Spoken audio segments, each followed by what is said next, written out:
माही, सीमा और मानव जोर से हंस पड़े। तब चार्ल्स गुस्से में चिल्लाया, इनफ इज इनफ। आज तुम इस मॉल से वापस नहीं जाओगे। जानते हो ये मॉल मेरे फ्रेंड का है, और अब जब तक तुम मुझसे और मेरी बेटी से माफी नहीं मांगोगे तुम यहां से जा नहीं सकते। इधर इंडिया में राजादा मेंशन में कियारा अपने बेडरूम में मिस्टर के का इनविटेशन कार्ड देख रही थी। पिछली रात उसे यह कार्ड वेद के सामान के बीच मिला था, लेकिन वो वेद से कॉल पर इस बारे में बात नहीं करना चाहती थी। उसे तो बस वेद के घर आने का इंतजार था। एक बार वो वापस आ जाए, फिर पता चलेगा कि मिस्टर के का इनवाइट उसके पास कैसे आया। कहीं वेद ही तो। कियारा के दिमाग में सवालों का तूफान उमड़ रहा था। क्या वेद के मिस्टर के होने का राज खुल जाएगा? कियारा का दिमाग अभी भी उस इनविटेशन कार्ड को लेकर परेशान था जो उसे वेद के सामान से मिला था। हो ना हो, वेद और मिस्टर के का जरूर कोई कनेक्शन तो है। वेद जब वापस आएगा तो आई विल आस्क हिम। इधर थाईलैंड में वेद जीना मॉल के सबसे बड़े ब्रांड के शोरूम में उस ब्लैक ड्रेस के टुकड़े टुकड़े कर दिया, जिसकी वजह से सीमा की इंसल्ट हुई थी। ये देखकर उस ड्रेस के लिए तमाशा करने वाली फ्रेंच लड़की मैरिलिन गुस्से से चिल्लाई, dad, I want him to die in front of me, I will kill him myself. उसकी चीख सुनने के बाद वेद मुस्कुराते हुए बड़े आराम से बोला, तुम्हारे घर वालों ने तुम्हें मर्डर करना सिखाया है? वाह, फ्रेंच लोगों के क्या संस्कार हैं। हमारे इंडिया में बच्चों को काइंडनेस और पोलाइटनेस सिखाया जाता है। यह सुनकर मैरिलिन गुस्से से पागल होकर चीखने चिल्लाने लगी। चार्ल्स ने गुस्से में मुट्ठी बांधी और वेद की तरफ बढ़ा। उसने जोर से सीधा वेद की नाक पर घूंसा मारना चाहा, लेकिन वेद हिला तक नहीं, जैसे उसने देखा ही ना हो। चार्ल्स गाली बकते हुए चिल्लाया, लेकिन उसके बोलने से पहले ही वेद ने उसकी मुट्ठी पकड़ ली। वेद की पकड़ चार्ल्स की मुट्ठी को इतनी जोर से कस रही थी कि हड्डियों के टूटने की कड़क आवाज आई और चार्ल्स दर्द से चीखते हुए एक घुटने के बल जमीन पर गिर गया। वहां खड़े लोग ये देखकर हैरान थे कि एक इंडियन ने फ्रेंच पर हाथ उठा दिया। थाईलैंड में तो वेस्टर्नर्स हमेशा स्पेशल स्टेटस एंजॉय करते हैं, यहाँ तक लोकल भी उनके सामने छोटा महसूस करते हैं। Let my dad go, Marilyn चिल्लाई और वेद पर टूट पड़ी। लेकिन जैसे ही वेद ने उसे रोकने के लिए हाथ बढ़ाया, मैरिलिन खुद का ही चेहरा पकड़कर जोर से चीख पड़ी, तुमने मुझे मारा, एक लड़की को, हाउ डेयर यू। जबकि वेद ने हाथ से उसे छुआ तक नहीं था। वेद उसे देखकर हैरानी से बोला, तुम एक्ट्रेस क्यों नहीं बन जाती? अच्छी एक्टिंग करती हो, तुम्हें सन की पागल लवर या फिर वैम्प का रोल तो मिल ही जाएगा। वहीं लोग मैरिलिन को जोर जोर से रोते देखकर बातें करने लगे। कौन है ये लड़का? Why is he beating this father and daughter? ऊपर से ये फ्रेंच है, इस इंडियन को पता नहीं है। यहाँ फ्रेंच को परेशान करने पे पुलिस जेल में डाल देती है। मैरिलिन रो रो कर भीड़ से सिंपैथी बटोर रही थी, मगर उसकी आंखों में गुस्सा भरा हुआ था। वो फिर मौका देखकर वेद का चेहरा नोचने के लिए आगे बढ़ी, क्योंकि उसे यकीन हो गया था कि अब भीड़ उसका साथ देगी। मैं तुझे छोड़ूंगी नहीं, तूने मेरे डैड पर और मुझ पर हाथ उठाया ना, आई विल किल यू। लेकिन इससे पहले कि उसके लंबे नाखून वेद के चेहरे तक पहुंचते, सीमा ने उसके बाल पकड़कर पीछे खींच लिया। छोड़ो मुझे। अभी मैरिलिन इतना ही चिल्ला पाई थी कि अगले ही पल उसके गाल पर जोरदार तमाचा पड़ा, जिसकी आवाज हर किसी को सुनाई पड़ी। मैरिलिन गुस्से से सीमा को घूरते हुए चिल्लाई, how dare you slap me. Ved sir ने तुम्हें छुआ तक नहीं, लेकिन तुमने ऐसे नाटक किया जैसे उन्होंने थप्पड़ मारा हो। अब समझ आया थप्पड़ लगता है तो कैसा लगता है।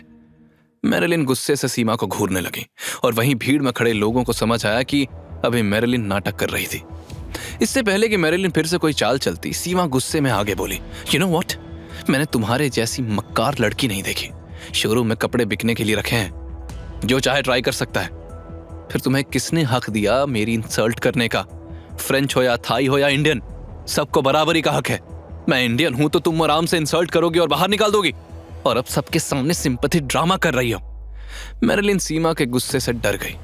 आखिर वो हमेशा से अपने पापा की पावर पर लोगों पर धाक जमाती आई थी, लेकिन आज तो उसके पापा भी उसे बचा नहीं पा रहे थे। इधर चार्ल्स अब तक किसी से फोन पर बात कर चुका था। वो उठकर मैरिलिन के पास आया और फिर हंसकर बोला, मैंने कहा था माफी मांग लो, लेकिन तुम नहीं माने। अब तुम यहाँ से दो पैरों पर चलकर वापस नहीं जाओगे। You're dead। वेद ने हंसते हुए कहा, डेड? फाइन, देखते हैं किसमें इतनी हिम्मत है जो मेरी जान ले सके। अगले ही पल भीड़ दूर हटने लगी और वेद ने पलट कर देखा तो मॉल के दर्जन भर सिक्योरिटी गार्ड्स के बीच एक आदमी बड़ी शान से चलते हुए उनकी तरफ बढ़ रहा था। उसे देखते ही चार्ल्स और मैरिलिन के चेहरे पर मुस्कान आ गई। चार्ल्स ने उस आदमी को गले लगाया और जोश भरी आवाज में बोला, my friend Jameson, don't let me down. Jameson ने उसकी पीठ थपथपाते हुए कहा, don't worry Charles, this is my mall, my kingdom. कोई मेरे फ्रेंड को हर्ट करके बच जाए, ऐसा कभी नहीं होगा। उसने तुरंत सिक्योरिटी को ऑर्डर दिया, इन सबको पकड़ो और मेरी नीज के सामने घुटनों पर गिराओ। वो जो चाहेगी वही पनिशमेंट मिलेगी इन्हें। आज उसका बर्थडे है and this will be my gift. यह सुनकर मैरिलिन प्राउड टोन में चिल्लाई, इस लड़के ने डैड पर हाथ उठाया था अंकल। इन दोनों लड़कों के हाथ पैर तोड़ दो and those girls because they were humiliating me in front of everyone. Marilyn को ऑर्डर मिलते ही गार्ड्स तुरंत डंडे लेकर वेद और उसके साथियों की तरफ दौड़े, लेकिन वेद ने सबको पीट कर नीचे गिरा दिया। ये देखकर जेमिसन और बाकी लोग दंग रह गए। तभी वेद ने सीधा जेमिसन का गला पकड़कर दीवार पर दे मारा। जेमिसन को सांस लेने में दिक्कत होने लगी, उसका चेहरा लाल पड़ गया। तब वेद ने झटके से उसे छोड़ दिया। एक बात कान खोलकर सुन लो, मेरे दोस्तों को आंच भी आई तो तुम तीनों यहां से जिंदा नहीं बचोगे। यह सुनकर जेमिसन कांप उठा, लेकिन तभी उसके फोन की घंटी बजी और कॉन्टैक्ट नेम देखते ही उसका चेहरा बदल गया। उसकी नर्वसनेस और डर गायब हो गया और अचानक ही उसका कॉन्फिडेंस लौट आया। उसने वेद को पॉइंट करते हुए कहा, तुम होगे बड़े फाइटर, लेकिन अब जो आने वाला है उससे शहर का बड़े से बड़ा आदमी भी डरता है। उसने तेरे जैसे कितने इंडियंस का गेम बजाया है, तू गिन भी नहीं पाएगा। लेकिन मैं तुझे एक मौका देता हूं, तुम्हारे फ्रेंड्स को कुछ नहीं होगा, पर जिस हाथ से तूने मेरी गर्दन पकड़ी वो हाथ मुझे चाहिए। तुमने मेरी, मेरे दोस्त की और उसकी बेटी की इंसल्ट की, उसका प्राइस तो चुकाना ही पड़ेगा। Isn't that fair? वेद हंसते हुए बोला, फेयर? ठीक है, एक फेयर चांस मैं भी देता हूं। मुझे ना तुम्हारा हाथ चाहिए ना पैर, बस तुम तीनों माफी मांग लो और मैं तुम्हें छोड़ दूंगा। यह सुनकर जेमिसन हंस पड़ा। तू शायद जानता नहीं कि मैंने तेरी मौत को बुलाया है। वेद भी कमर पर हाथ रखकर मजे से बोला, ओह इतना कॉन्फिडेंस, किसे बुलाया है? यमराज को?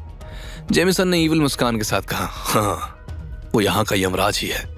वो आ गया तो तुम थाईलैंड से नहीं इस दुनिया से गायब हो जाओगे। बोलो, डर लग रहा है? लेकिन वेद उल्टा एक्साइटेड होकर बोला, चलो आज यमराज से एक एक हो जाएगी। सही है, बुलाओ अपने यमराज को। तभी अचानक वहां खड़ी भीड़ में अजीब सा सन्नाटा पसर गया और सब एक तरफ हट गए। दरवाजे से एक हट्टा कट्टा आदमी अंदर आया। उसे देखते ही जेमिसन खुशी से चिल्लाया, He's here! अब तेरा गेम ओवर। लेकिन तभी सबकी आंखें फटी की फटी रह गई, क्योंकि जो हट्टा कट्टा आदमी आया था वो अगले ही पल उल्टे पांव वापस जाने लगा।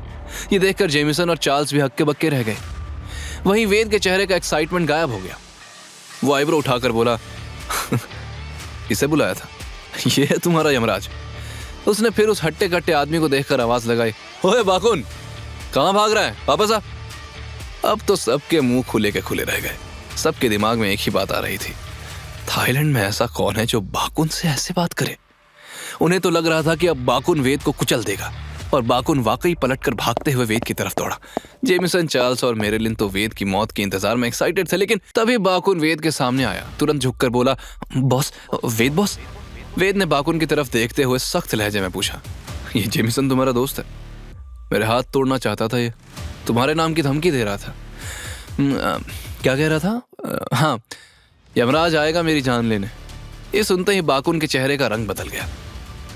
आगे की कहानी जानने के लिए देखें अगला एपिसोड सिर्फ पॉकेट एफएम के यूट्यूब चैनल पर, और केफ और किंग के सारे एपिसोड्स को सुनने के लिए डिस्क्रिप्शन में दी लिंक से डाउनलोड करें पॉकेट एफएम ऐप।